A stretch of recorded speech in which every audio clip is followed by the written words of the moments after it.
Greetings, fellow scholars of the livestream. I'm Kudakuma from the Cosmo Observatory, and today we are continuing the analysis of all new elements pertaining to Cloud and Sephiroth in the Final Fantasy VII Remake first installment. But first, I need to give a big shout out to our latest Patreon apprentice, Stefan. Thank you, and all the other scholars of the livestream elite, so much for your support.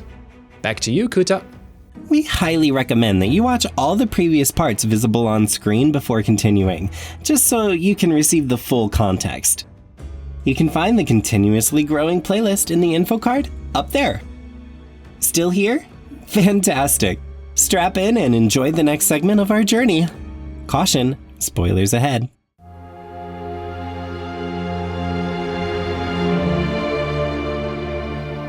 With all those hundreds of details in the game, it's hard to see the full picture. So let's summarize the important points coherently by answering the questions we posed all the way back in the beginning of this gigantic analysis. Why does Cloud experience more memory glitches this time? For one, the Midgar segment, which took only several hours to play through in the original game, is a full game now. This provides more opportunities to flesh out the characters and Cloud's mysterious past, and PTSD is a huge part of his character arc, which needs to be set up properly in this first game. But that's not all. New elements have also been introduced, such as the multiple appearances of Sephiroth and the visions induced by Aerith.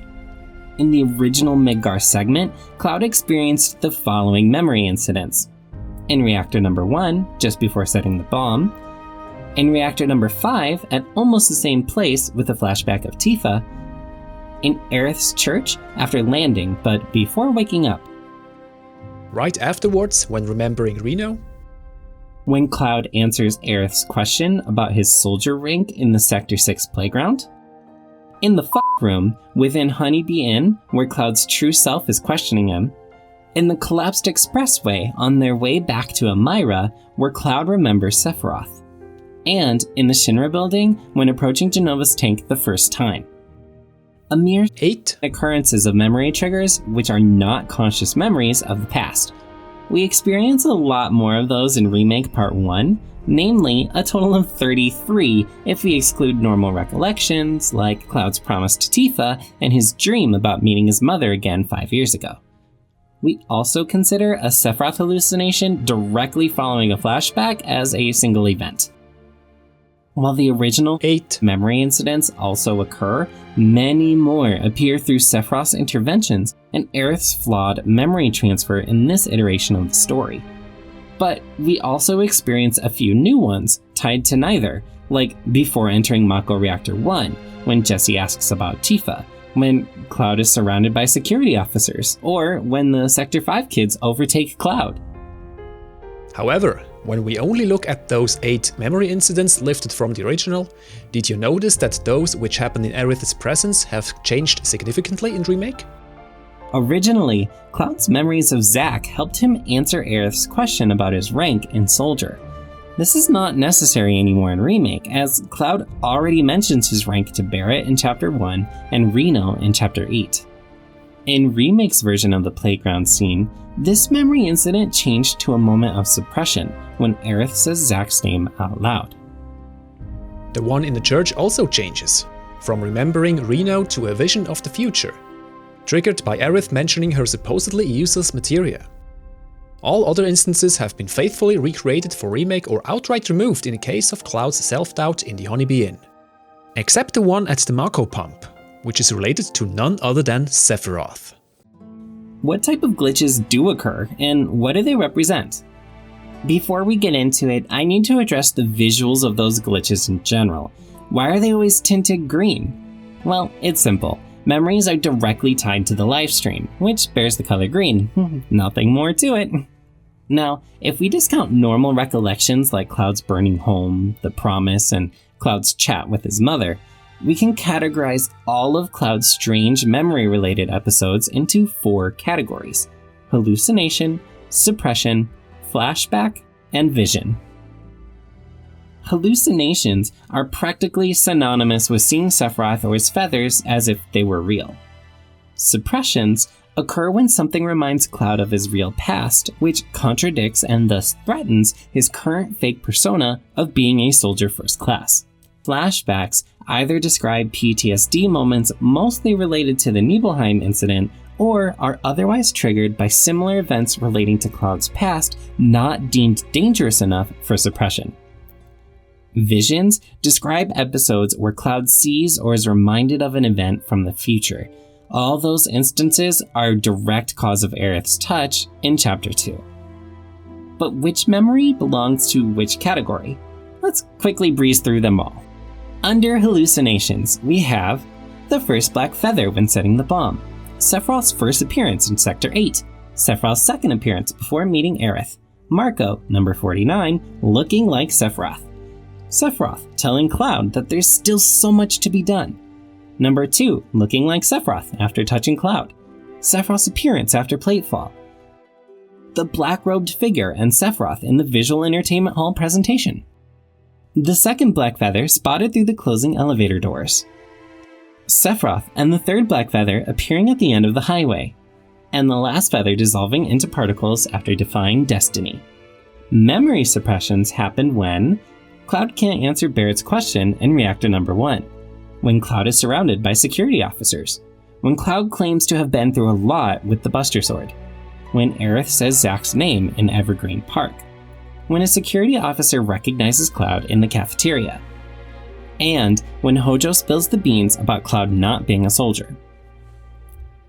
Categorized as flashbacks are Cloud remembering child Tifa upon Jesse's inquiry, seeing his hometown being on fire in Sector 8, watching Tifa mourn over her father, same memory but shortened just before fighting Airbuster, remembering getting away with scraped knees, seeing child Tifa being followed by her 3 friends, listening to Sephiroth claiming that he's an ancient, seeing himself as an experiment in a test tube, hearing Sephiroth's words to Jenova and seeing the monstrosity in the Nibelheim reactor, and being flooded with flashes and memories about approaching Genova's tank.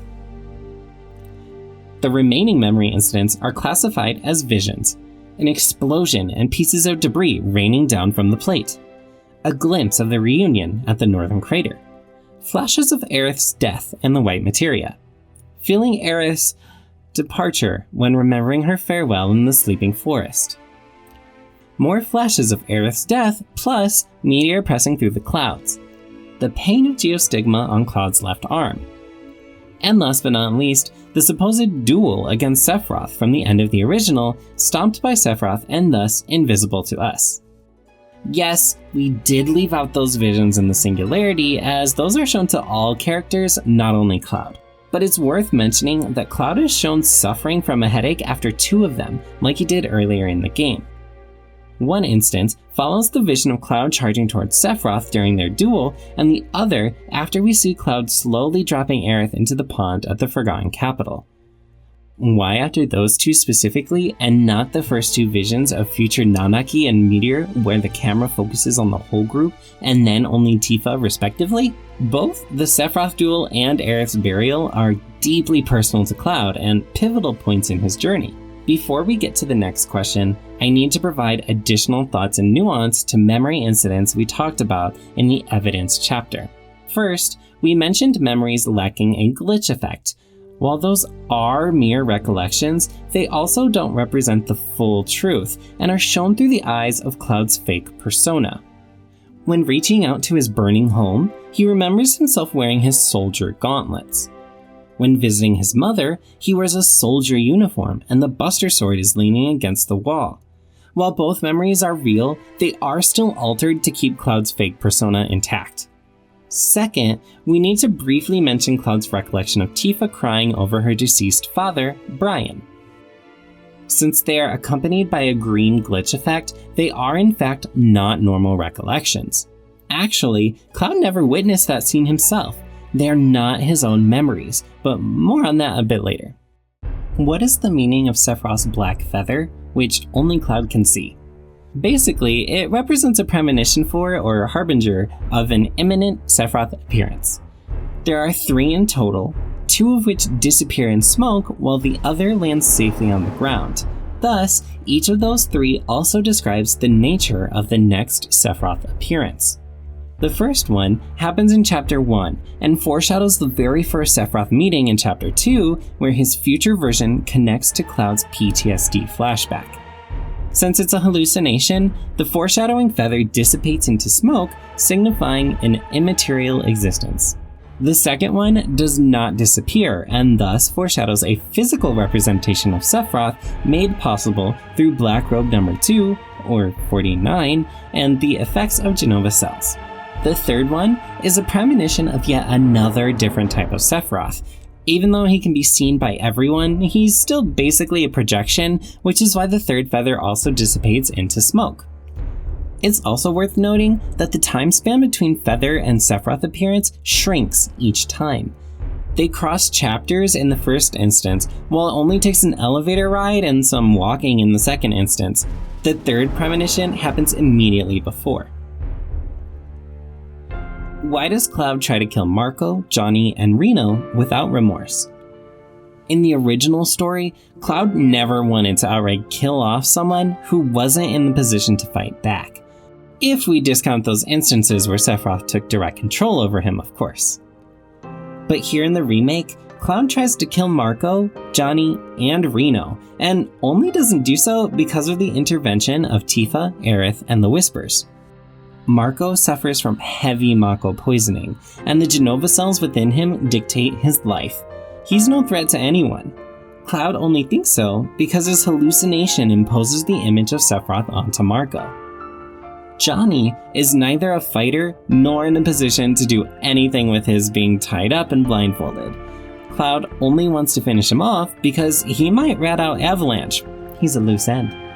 Well, it's a bit different in the case of Reno. Their fight was over, and Reno unable to fight back by the time Cloud winds up for the killing blow. It's entirely unnecessary, similar to Johnny's situation.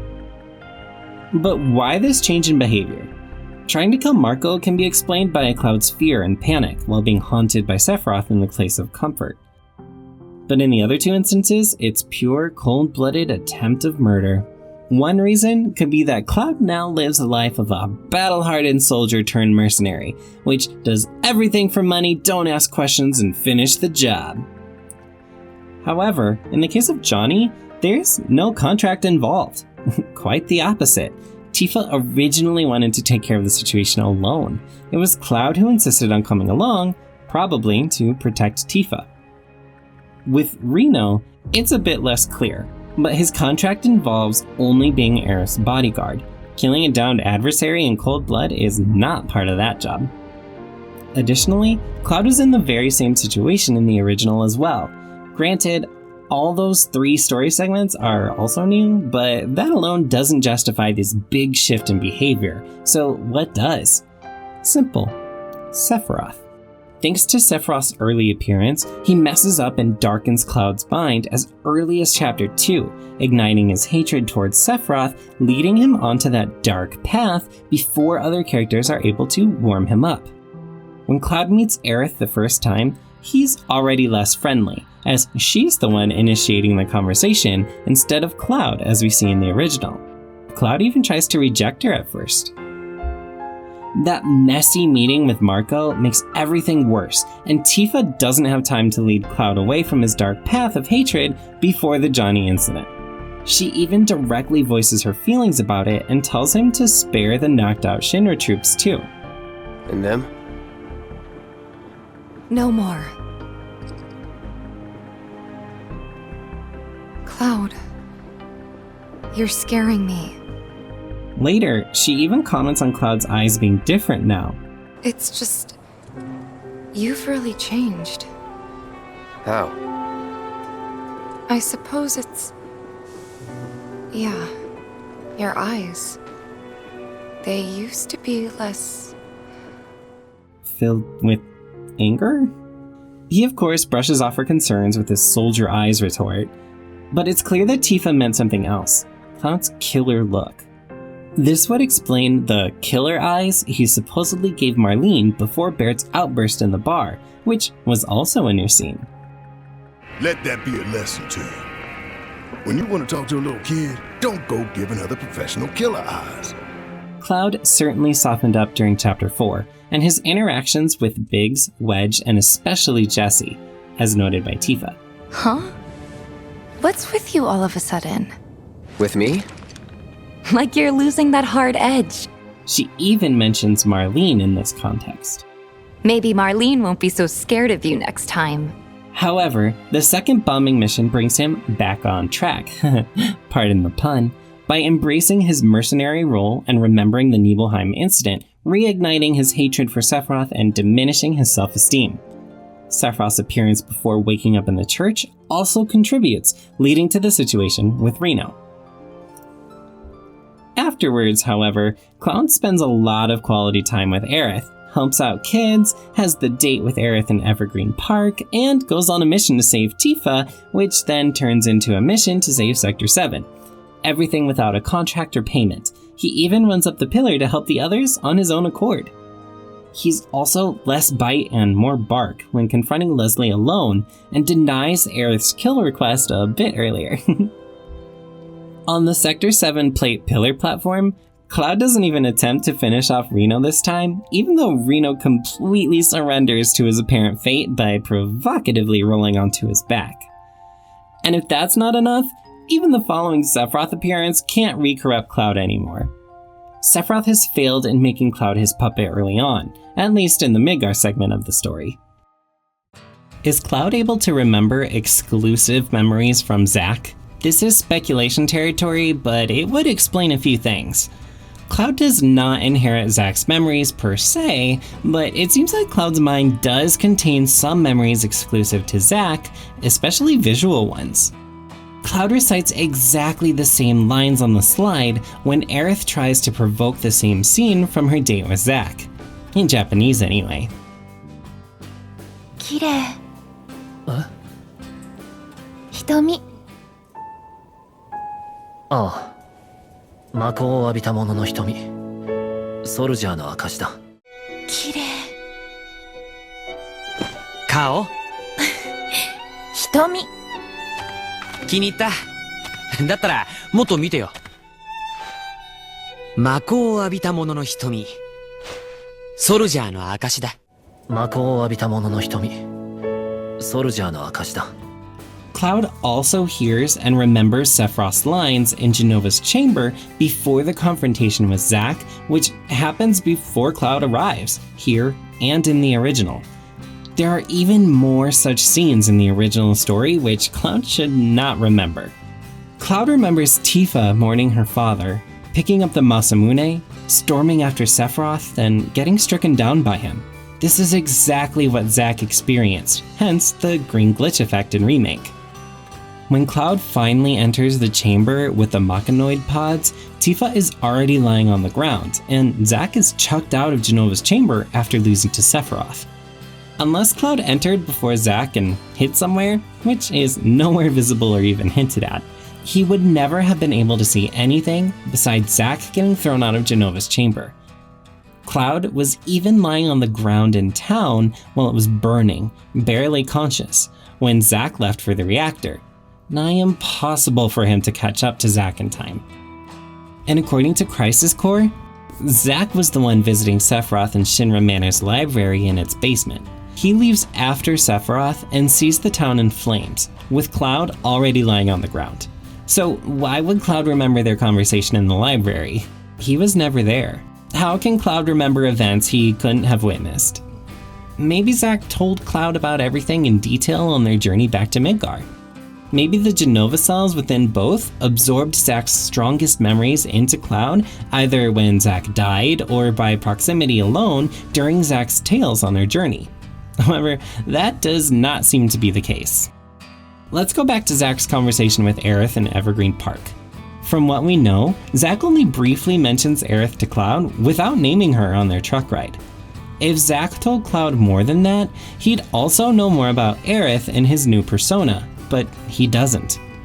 Granted, Zack could have said the same line to Cloud in the past, which gets triggered here, but it's still very curious that Cloud repeats Zack's line to Aerith right after she says Zack's name, provoking a memory suppression in Cloud's mind, and then out of the blue acts the same way she did all those years ago on the playground with Zack, and is then bummed out when Cloud says Zack's line in his rather aloof manner in contrast to Zack's upbeat and fair weather nature. And again, there's Nojima-san's comment about Aerith being the most important character in the remake, and that he was very careful with her lines. This means that there's more than meets the eye to all of this, which leads to the following hypothesis. Cloud harbors Zack's strongest memories, negative and positive, like the Nibelheim incident and his date with Aerith in Evergreen Park.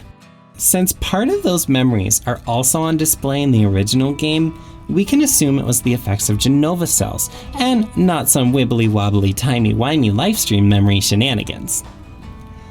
What if the Mako, which was being pumped into their tanks in the Shinra mansion, was connected in the pipe system? This would allow Zack's strongest memories to make their way into Cloud, who is very receptive for Mako, and thus new memories in his barely conscious, poisoned, and confused state, acting like a sponge. Hojo's experiments might have even been beneficial to this process. Why is Cloud so strong in the Singularity? We touched on this in a previous analysis, so let's keep this brief.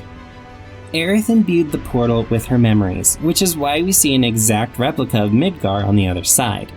Aerith remembers the other characters as they were post-Advent children, basically at the height of their skills and prowess on level 99, so to speak. It's thus very likely that our party is capable of those feats they put on display because of Aerith's memories, especially Cloud, jumping around everywhere and slicing buildings, boulders, and flying trains alike.